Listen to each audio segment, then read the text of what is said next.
Halo, assalamualaikum. Jumpa lagi dengan saya di channel Marumika, channel yang tetap akan konsisten membahas seputar gadget ya. Ingat ya teman-teman, seputar gadget dan juga seputar aplikasi-aplikasi yang tentunya aplikasi yang bermanfaat buat teman-teman semua, baik untuk kepentingan pribadi, kepentingan usaha, kepentingan yang lain-lain lah. Karena semua orang punya kepentingan, jadi bebas-bebas aja menggunakan gadget ini hanya untuk kepentingan masing-masing. Nah, kali ini tema yang akan saya bahas yaitu adalah tema balik lagi nih ke dasar ya, ke dasar. Loh kok ke dasar bang? Jadi gini, ada beberapa komentar di channel saya mengatakan, bang tolong dong dari awal bikinin tutorialnya dari mulai flashing, dari mulai setting Magis, titanium backup, dan modul-modul tetek bengek segala macam ya. Sebenarnya begini teman-teman, kita harus pahami dulu kenapa banyak dari teman-teman yang ketika dia CO gagal, atau ketika dia menggunakan aplikasi tertentu di marketplace itu banyak gagal. Ada yang kena deteksi, seumpama yang di Oren ya, marketplace Oren, dia gagal kena F01, F02, terus K05, K06. Ini variasinya, parameternya banyak. Sedikit gue mau coba sharing nih pengalaman gue main ke tempat saudara. Ini beneran ya, dia saudara gue. Dia bilang,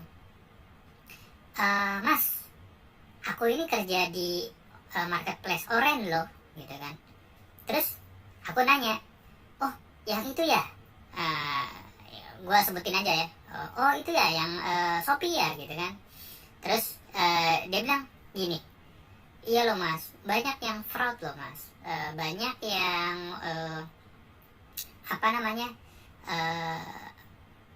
banyak yang CO-nya gagal, digagalkan oleh robot atau aplikasi software yang kami miliki.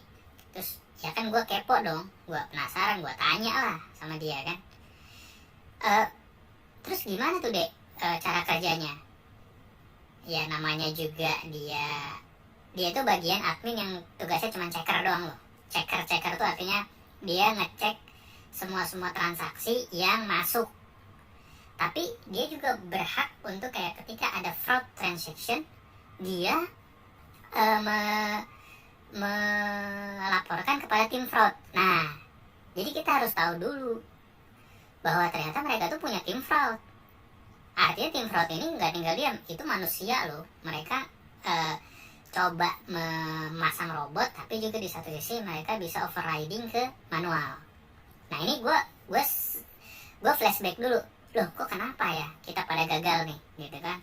Entah CO, entah belanja, entah nyari kupon kayak gitu. Nah balik lagi nih, gue coba tanya dia kan, anggaplah nama saudara gue Vivi gitu kan. Ini sebenarnya nama gue samarin, tapi namanya bukan itu sih sebenarnya. Gue tanya, Vi, lu bagian apa ya? Oh gue bagian checker gitu kan.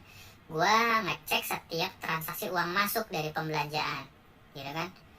Terus gue penasaran dong, emang kalau tim fraud itu kayak gimana? Ya namanya juga gue mancing dong, ya kan? Gue mancing supaya dia coba ngasih tahu nih, namanya kan. Tapi gue nggak ngaku nih kalau gue juga sering CO barang-barang gratisan, kupon gitu kan. Cuma nanya aja nih. Terus dia bilang gini, gini mas, aku itu kan sering dapetin orang belanja, tapi transfer dulu duitnya. Nah lo, lucu kan? Ini cara mainan apa lagi nih? Orang belanja, tapi transfer dulu duitnya. Nah gue makin penasaran lah. Gue bilang gini, loh kok bisa sih Pi?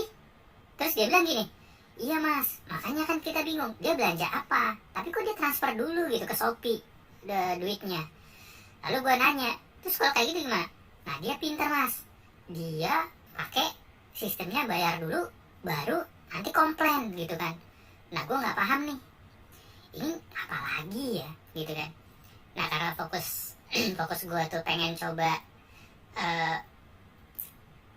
gali ya, kenapa banyak transaksi yang digagalin. Ternyata dia cerita tuh, dia curhat tuh, mulai curhat dari A sampai Z lah, gue dengerin kan. Ada satu momen gue nanya nih sama dia gue nanya gini, Vi, kalau lu nemu fraud kayak gitu lu ngapain? Terus dia bilang gini, ya gue laporin lah, gue tekan tuh tombol untuk masukin ke tim fraud. Lu bayangin ya, jadi ketika ada satu transaksi dari tim checker duit aja, transaksi banknya aja, dia bisa loh kayak ngeklik gitu. Nah singkat cerita, gue makin penasaran kan, gue nanya, emang kontrol panel lu ada kalau yang buat lapor-laporin gitu? Kepancing kan dia. Nah dia langsung bilang, ada nih mas, gue memang back end, jadi gue bisa masuk ke back end, tapi gue nggak bisa masuk ke divisi tim fraud. Nah jadi gini, karena dia divisi, jadi kalau ibarat aplikasi panel, dia nggak bisa masuk ke panel adminnya Shopee atau yang si oren atau merah, biru, hijau. Nah dia salah satunya kan di oren ya. Gue bicara tentang yang oren nih, karena kan kita bahasnya tentang oren dulu lah. Kenapa kok bisa gagal gitu. Nah dia langsung nunjukin tuh, dia login, dia coba kasih tahu tuh back endnya. Terus back end itu artinya dia tempat dia kerja lah gitu ya, di belakang layar. Kalau yang kita lihat kan front endnya, kita udah ngeliat tampilan jadi aja kan kayak gitu.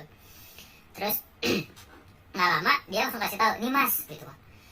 Ternyata listnya tuh banyak banget. Terus aku bilang ini listnya banyak banget ya, lebih dari sekitar kalau gua hitung mah mungkin lebih dari 30 atau 50 list fraud. Jadi kayak judul-judul gitu, kayak misalkan invalid IP, terus terdeteksi root kayak gitu, terus apalagi using forbidden module kayak gitu. Jadi hal-hal yang kayak gitu tuh gue kan nggak malu dong, masa gue foto, ya gue cuma nanya aja, oh kayak gitu ya Vi, pura-pura nggak tahu kan. Nggak lama di pikiran gue gini, oh berarti selama ini tim fraud juga bekerja berdasarkan robot yang dia pasang. Terus juga ada beberapa kategori-kategori invalidnya itu, artinya fraudnya itu. Nah gue nggak begitu banyak ingat ya, tapi garis besarnya dia cuma ngomong kayak gini, ya intinya gini sih mas, kalau mereka coba ngakalin marketplace kami dengan cara masang software, dengan cara masang ini, kalau ketahuan ya terpaksa robot fraudnya itu memang bekerja dengan sendirinya gitu. Jadi langsung kayak membatalkan otomatis F01, F02 kayak gitu mas gitu. Oh gitu ya Vi. Akhirnya gue tarik kesimpulan, must be clean, harus bersih ya kan, must be undetected, harus tidak terdeteksi, must be fresh. Jadi 3 titik itu yang gua tangkap dari si Vivi ini. Ternyata dia ngasih tahu bocoran-bocoran di mana tim fraud itu bekerja dengan 2 sistem. Satu menggunakan robot, yang kedua adalah dia cek manual. Ya istilahnya pakai tenaga nasi lah gitu, pakai tenaga orang. Nah, apa hubungannya sama yang mau gue bahas sekarang? Hubungannya gini guys, hubungannya tuh gini. Lu mau CO, lu mau main game, lu mau ngambil kupon, mau klaim voucher, kayak gitulah, apapun, gratis ongkir. Kan kebayang kalau device yang lu pakai adalah di satu device, satu email dan lain-lain. Ya kan? Ya kita udah tahu dong kalau tujuannya nge-root adalah untuk agar device itu berganti, ya kan? Cuman ada satu hal yang kita lupa nih. Banyak teman-teman di sini yang kadang-kadang flash ROM, tapi dia nggak tahu cara flashing ROM dengan benar. Flashing itu ada dua. Itu dulu awalannya. Flashing clean flash, ya kan? Yang kedua adalah dirty flash. Apa itu clean flash? Apa itu dirty flash? Itu dulu, ya kan? Clean flash jelas dong. Kita ingin memflashing benar-benar bersih lah, white bersih lah. Ya. Dirty flash, ya cuman timpa-timpa doang gitu kan? Atau cuman format factory, itu masuk kategori itu. Karena nggak benar-benar wipe semuanya. Nah, balik lagi, faktor-faktor yang harus diperhatikan sama teman-teman tuh, how you flashing your ROM correctly, atau bagaimana lu memflashing ROM lu bener gitu. Yang kedua, how you hide your root or any kind lah, mau pakai Magis, mau pakai SuperSU, apalah namanya, correctly gitu, bener-bener, jadi bener-bener tersembunyi gitu. Nah, parameternya banyak kan, ada yang pakai root detector, wah nggak kedetek tuh, ada yang pakai cuman cek bintang pagar 06 pagar, ada yang ngecek di settingan apakah sudah sesuai dengan bintang 06 pagar gitu, ada yang pakai Magis detector, apapun lah caranya. Nah, yang gue ingin bahas adalah step dari awal, bagaimana teman-teman milih ROM. Kedua, install ROM, custom ROM. Ini kita bicara tentang custom ROM ya, bukan stok ROM. Stok ROM kan sorry stok bawaan ya, kayak MIUI. Kebetulan nih HP yang ada di depan kalian tuh Redmi 5 Plus, artinya yang codename-nya Vince. Ketika lu pasang tuh ROM, ya kan, lu pasang ROM, lu pasang custom ROM, tapi custom ROM-nya ternyata enggak CTS, apa namanya, CTS paste profile, atau lu custom ROM-nya itu masih kedeteksi kayak gitu ya. Apalagi flashing ROM-nya itu, ya gue nggak saranin dirty flash ya, flashing ROM-nya itu nggak clean flash gitu, jadi kayak ya dia main timpa-timpa aja gitu. Terus juga di di TWRP, sorry ya, di TWRP-nya itu mau pakai orange fog, pitch black, lu nggak setting apa-apa yang benar-benar harus dibuka, kayak di mount dan lain sebagainya, itu nggak diperhatiin gitu. Akhirnya berujung kepada bootloop, ngebreak, kadang-kadang balik lagi tuh ke TWRP, balik terus ke TWRP, puyeng kan. Ya ujung-ujungnya nanya, bang ini gimana, gue mentok gitu kan. Ya sebenarnya kesalahannya ada di kita sendiri sih. Kadang-kadang juga memang ada di device yang ketika ngebreak itu dia tidak kompatibel dengan ROM-nya.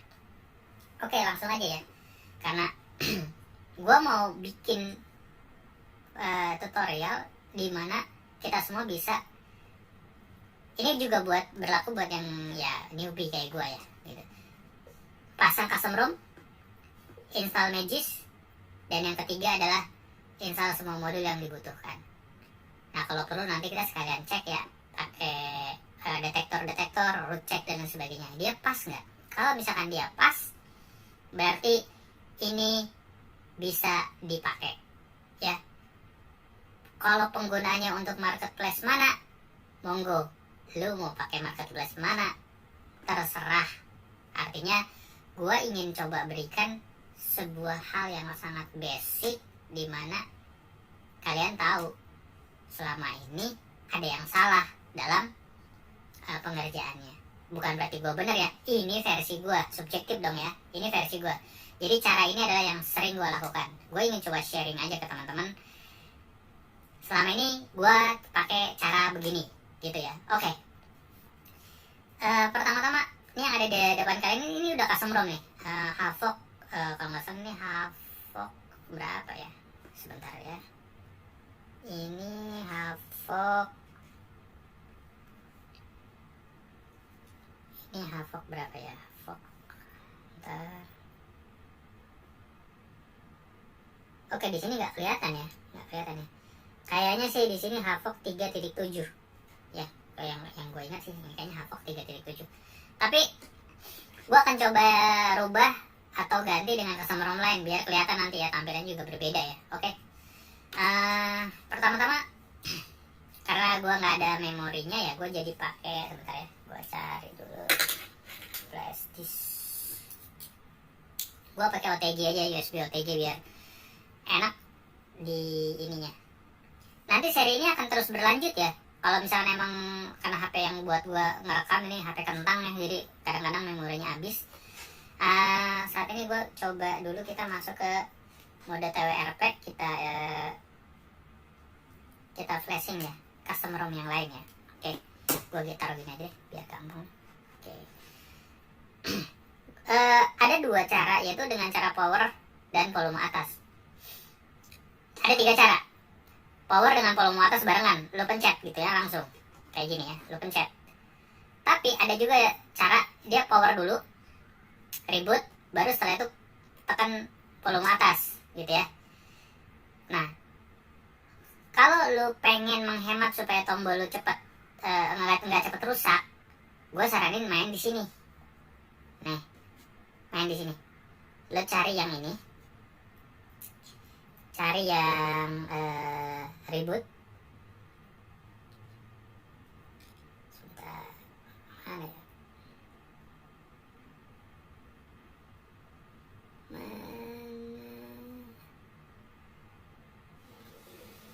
Reboot enggak deh. Oh, udah di atas ya, udah ada ya. Dia biasanya kalau belum ada dia dari bawah, itu di sini tuh ya.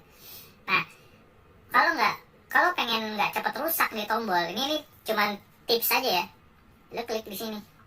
Nah, lu cari yang recovery ya, cari yang recovery, lu klik, tekan aja gak lama sampai dia masuk. Oke, tunggu. Nah, ini kita masuk ke mode recovery gitu, kita masuk ke mode recovery.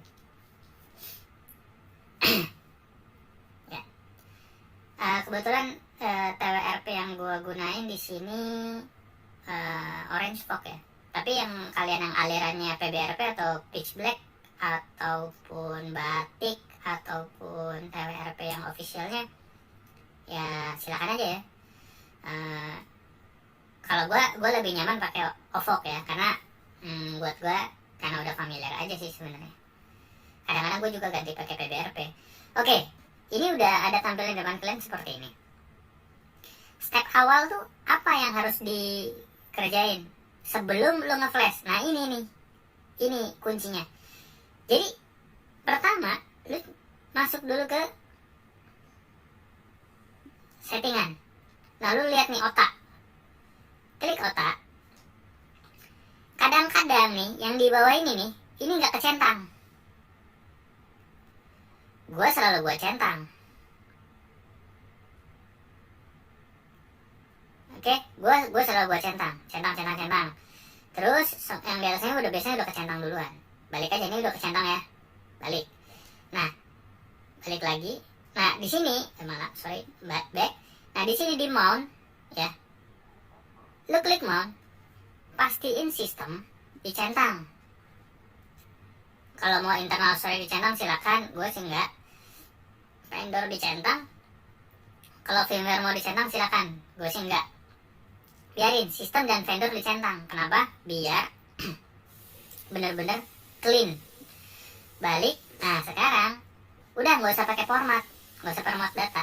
Format data itu dibutuhkan ketika ada masalah lah ya. Tapi ketika nge-wipe aja dia sebenarnya udah barengan tuh dengan format data. Nah, diklik wipe. Nah, gini. Kan gue tadi ngejelasin ya, ada dirty flash, ada yang clean flash. Apa itu clean flash? Nih, gue kasih tau clean flash. Clean flash itu kayak gini. Dalvik lu centang, sistem lu centang, data lu centang. internal storage nggak wajib dicentang, tapi kalau lu mau centang silakan. Gue centang ya, karena pengen clean aja. Lu centang, cache lu centang, vendor lu centang. Nah, ini yang dinamain clean flash. Sebenarnya ini nggak harus dicentang ya. Ini gini aja udah clean flash. Loh, kok clean flash bilang iya. Nah, lalu bedanya apa yang dirty flash? Dirty flash kagak main wipe, main timpa. Timpa itu begini, gue contohin. Ini balik dulu ya, kita nggak nge-wipe. Dirty flash tuh kayak gini. Kan tadi udah dibuka, udah, gue langsung buka file.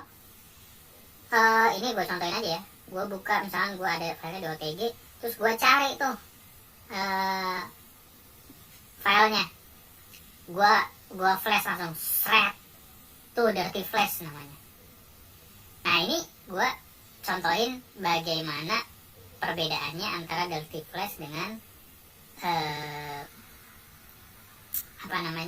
clean flash gitu ya. Nah ini dirty flash, dan gue nggak nyaranin langsung timpa kayak gitu. Oke, kadang-kadang dirty flash dia cuman nyentang Dalvik ya, di wipe dia cuma centang Dalvik. Nah ini gue nggak saranin kalau lu pengen bener-bener clean ya, pengen bener-bener clean. Oke. Sekarang balik ke udah di sini ya. Kita centang aja semua. Oke. Swipe. Nah, kita tunggu. Nah, ini yang dibilang dirty flash, teman-teman. Tapi dengan syarat tadi, yang mountnya lu buka gitu ya. Terus udah seperti ini, nanti biasanya mountnya tertutup lagi, ya kan? Biasa maunya tertutup lagi, ya nggak apa-apa. Kadang-kadang kan kita balik nih, maunya tertutup lagi, gitu kan? Mau dia balik lagi kan, kayak gini. Kalau saran gue, centang lagi, ya kan? Udah balik lagi, baru kita nge-flash. Karena gue udah masuk di sini ya. Gue mau nge-flash apa ya? Tadi kan Havok ya, Havok 3,7. Nah, CR Droid deh, ya kan? Kita mau nge-flash CR Droid yang Android 11. Tadi yang Havok tuh Android 10. Nah kita mau coba Android 11. Oke ya, kita biar kelihatan nanti tampilannya beda. Gua flash ya. Oke, kita tunggu.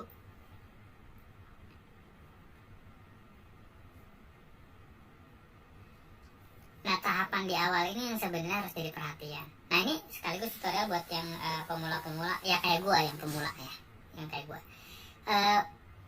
Gimana caranya supaya kita tuh gimana ya, tidak ngasal gitu, dari mulai nge-flashing, dari mulai ganti custom ROM. Kadang-kadang kan yang jebret aja kan, ya gimana kan gitu kan, posisinya si handphone itu belum siap untuk benar-benar dipakai gitu. Dipakai tuh artinya dipakai buat ngambil kupon, CO, ataupun dipakai buat transaksi, main game, apapun yang berhubungan dengan mod gitu, apapun yang berhubungan dengan root. Nah di sini kunci utama. Terkadang ini gue kasih sedikit ya. Ada istilah gue CO cuma main resetan. Sebenarnya kuncinya juga di sini. Udah ngerti ya? Kuncinya di sini, gitu ya. Ini gue, kenapa nih ya? Oke, tunggu ya. Kenapa nih?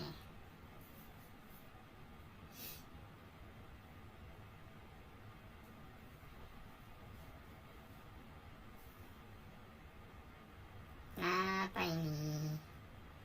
Oke, langsung masuk ya. Dia langsung apa? Masuk ke ROM-nya. Gak apa-apa. Gitu. Mungkin tadi ada yang kesentang untuk langsung automatic boot to system. Biasanya suka ada pilihan mau install lagi nggak gitu, tapi nggak apa-apa, tampilannya sudah masuk booting ya, itu aja yang utama. Jadi kita tunggu dulu. Oke, ini ROM CR Droid ya.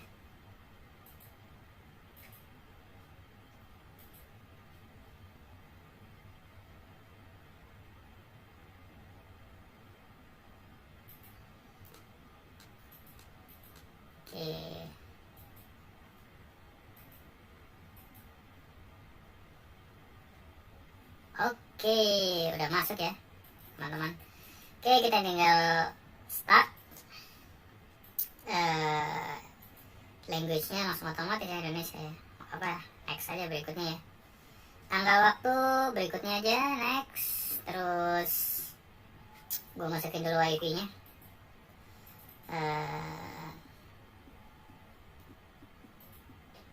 Gue nggak tahu nih, ini belum ngecek ya, ROM-nya itu sudah including gaps atau tanpa gap.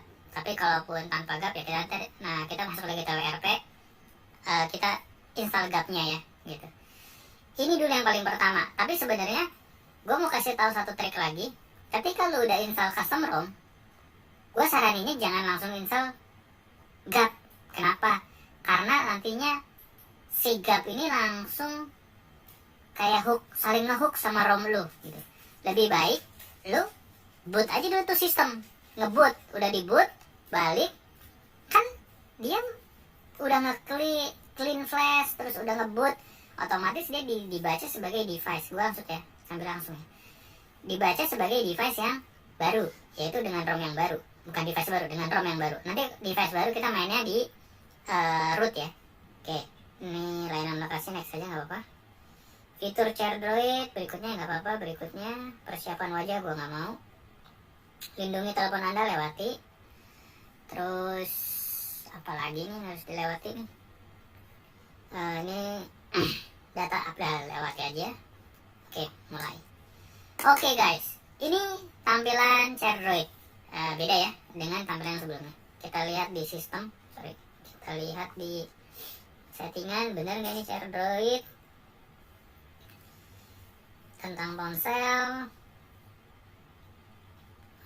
Oke, mana itu Androidnya? Android 11 ya. Terus juga oke. Nah, ini tampilan gue nggak begitu seneng ya. Kenapa? Karena gue aliran yang maru aliran yang navigasi 3 tombol ini kagak ada. Cara nongolinya gini ya, nongolnya klik setting. Kalau gue langsung klik aja pencarian, langsung klik navigasi.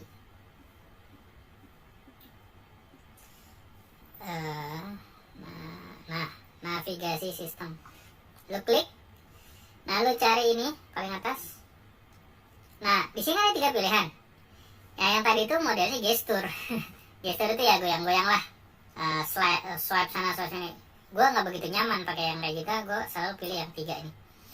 Nanti ketika yang 3 ini udah lu pencet, biasanya nongol di bawahnya nih sini nongol, biasanya nongol. Oke, kita back aja ya. Kita balik ke sini. Gue mau cek.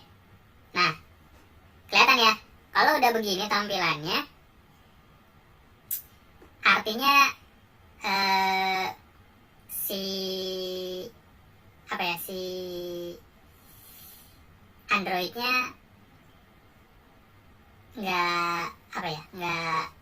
nggak ada Google-nya. Sorry, nggak ada Google-nya. Nah, gue bingung nih. Ini ada Magis, Magis nongol nih. Jangan-jangan ada di barengan. Tapi kayaknya tadi waktu gue nge-flash ada kesalahan. Ini jangan diulang ya guys. Lo harus cek dulu. Kan sebelumnya sih kayaknya nih HP gue udah dipasang Magis. Jadi ketika dia pasang flashing ROM, ini dia Magisnya nongol ya, Magisnya nongol. Coba kita buka aja, dia bakal nongol. Saya penyiapan download. Oke, gua karena ini Magis sudah ada, kita langsung aja ya, oke, kita download aja, nggak apa-apa. Oke, demi keamanan ponsel Anda tidak diizinkan, izinkan aja lah ya. Tapi ingat teman-teman, ini belum tentu Magisnya berjalan karena dia cuma APK. Tapi nggak tahu juga ya, karena kan kita udah wipe ya, kita install aja nggak apa-apa. Oke, Kita tes, buka. Ini without atau tanpa Google Apps ya. Oke, kita buka. Rootnya masih ada nggak? Kalau rootnya, oke, kita perlu penyimpanan tambahan. Oke. Nah, ini contoh flashing nggak clean. Ini sedikit tips buat teman-teman. Sebelum kalian flashing, pastiin Magis di uninstall. Karena kayaknya tadi waktu gua flashing di Havok, Magisnya lupa di uninstall. Ya, ini bahaya nih. Kalau Magis lupa di uninstall, dia pasti udah akan langsung nempelin atau ngehook sama ROM lu. Ya, gua saranin uninstall dulu. Ya, Magisnya di uninstall. Tapi ini sekedar pembelajaran ya. Kesalahan apa yang gue lakukan. Jadi gue gak akan skip video ini, karena biar tahu juga ini titik kesalahannya. Oke. Berhubung ini sampai sini, nanti gue stop dulu ya sampai Magis. Nanti sisanya gue akan coba lanjutin sampai bagaimana handphone ini gak terdeteksi. Tapi ini ada kesalahannya. Tadi Magisnya belum di-uninstall. Gak apa-apa ya, kita coba buka aja dulu. Jadi ini anggapannya langsung menginstal Magis lagi ya dari awal. Nah, Magis yang gue pakai masih di 24.1. Kayaknya sebelumnya gue nginstal juga 24.1. Nah, modulnya ada nggak? Modulnya kagak ada. Gitu ya. Padahal sebelumnya gue sempat install modulnya. Oke. Ini ROM dan sudah terinstall Magis. Begini aja deh. Google Play Store-nya kan nggak ada ya. Gue untuk mempersingkat waktu, daripada gue download Google Play Store, gue ambil aja APK di dalam. Tapi sebelumnya nanti gue akan lanjut ke video berikutnya, itu setting Magis. Nah, yang gue maksud adalah gue tadi mau kasih tahu bagaimana lo nge-clean flash dengan benar. Yang kedua, pastiin Magisnya udah di-uninstall. Karena kalau Magisnya masih melekat, belum di-uninstall, terus lu coba clean flash. Nah, kayak gitu kasusnya. Ini kayak gini.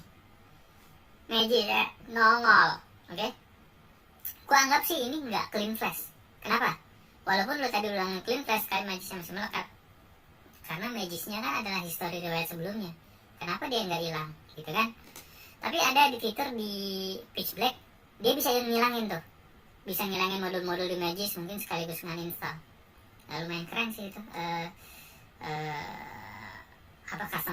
custom recovery-nya Pitch Black. Mungkin itu dulu guys ya. Habis ngopi, gue lanjut lagi ke settingan Magis. Kalau perlu ulang dari awal, tapi gak usah ulang dari awal. Tapi settingan Magis, gimana nge-hack Magis, terus nanti cara ngeceknya ya. Nanti gue akan bagi dua. Lu bagaimana setting Magis yang menggunakan Jigis ataupun setting Magis yang menggunakan Reru. Karena nggak setiap modulnya harus lu pasang gitu ya. Nggak semua modul yang harus lu pasang di Reru itu. Oke, mungkin itu aja dulu sementara ya. Berhubung gua udah belum ngopi nih gitu, lapar. Jadi itu dulu teman-teman ya, terkait terkait bagaimana lu flashing ROM dengan benar. Terus yang kedua, kesalahan fatal apa yang dilakukan. Nah, itu salah satunya adalah kesalahan fatal si ini nih, si Magis yang sebelumnya gue pernah install di ROM Havok. Ya, gue tadi nggak ngeliat dulu ada Magisnya apa nggak, main hajar aja. Itu jangan dilakukan ya. Gue saranin jangan dilakukan. Model yang kayak tadi, lu coba cek dulu. Yang penting Magisnya lu lepas. Kalau modul-modul yang lain yang nempel sama Magis nggak apa-apa. Nanti juga itu bisa hilang sendiri. Oke? Gitu aja teman-teman ya. Sorry kalau ada salah-salah kata, penyampaiannya belepotan, tapi yang jelas poin-poin inti dari cara nge-flashing yang benar, flashing ROM yang benar tuh ya versi gua lu simak baik-baik lah. Gitu aja ya. Ya begitu aja. Sekian sharing bagi pengalaman ya, bukan bagi ilmu ya, bagi pengalaman gua, bagaimana cara gua main. Oke, mohon maaf ya, belum lebaran gue mohon maaf dah kalau misalkan ada ucapan yang salah. Tunggu next video setelah gue ngopi. Oke, ngopi dulu. Thank you. Assalamualaikum.